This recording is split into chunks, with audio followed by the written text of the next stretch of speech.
কেউ যদি সিস্টেম পাহারা পরিবর্তন না করে নব্য পাহারাদার শাস্তি চায়, সেই বৈষম্যের পাহারাদার শাস্তি চায়, আমাদের তো তাদের বিরুদ্ধে কথা বলতে হবে। আমরা কিন্তু অগাস্টে নেমেছিলাম 24-এ যে একটা ফেসিবাদী ব্যবস্থার বিলোপ।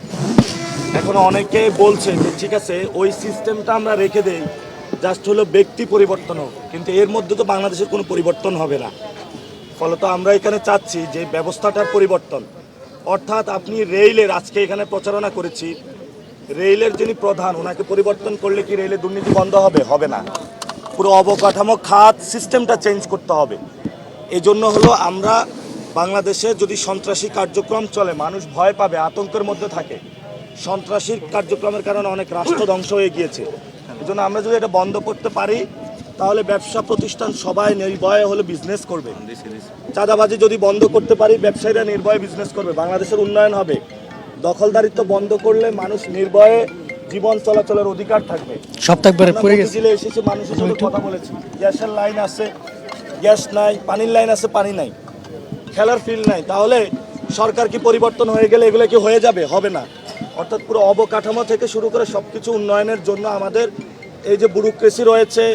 নতুন রিন গভীর থেকে পরিষ্কার করে কাপড়কে রাখে নতুনের মতো উজ্জ্বল। নতুন রিন অ্যাডভান্সড পাউডার। বিভিন্ন এস্টাবলিশমেন্টের অংশ রয়েছে, ওইখানে পরিবর্তনের সূচনা করতে হবে। এখন এই পরিবর্তন যে সূচনা হয় না, এটা 71 সালে এটা একটা যুদ্ধ হয়েছিল বৈষম্যের বিরুদ্ধে। সেই সময় পাকিস্তানি কাঠামো ছিল, জান্তা কাঠামো ছিল। আমরা সেখানে আশা করেছিলাম যারা এসেছিল তারা পরিবর্তন করে নাই। আমরা আশা করেছিলাম তারপরে 90 সময় পরিবর্তন করবে, সেখানেও পরিবর্তন হয় নাই। আমরা আশা করেছিলাম 24-এ পরিবর্তন হবে, সেখানেও হয় নাই। তাহলে এখন এই ভোটের মাধ্যমে ইলেকশন হলো, ইলেকশন পরে একটা দল ক্ষমতা আসলো, কিন্তু সিস্টেমে তো কোনো পরিবর্তন হইলো না।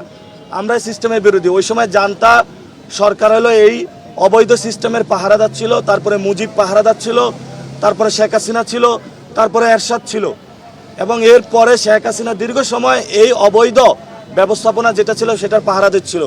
এখন কেউ যদি সিস্টেম পাহারা পরিবর্তন না করে নব্য পাহারাদার শাস্তি চায়, সেই বৈষম্যের পাহারাদার শাস্তি চায়, আমাদের তো তাদের বিরুদ্ধে কথা বলতে হবে।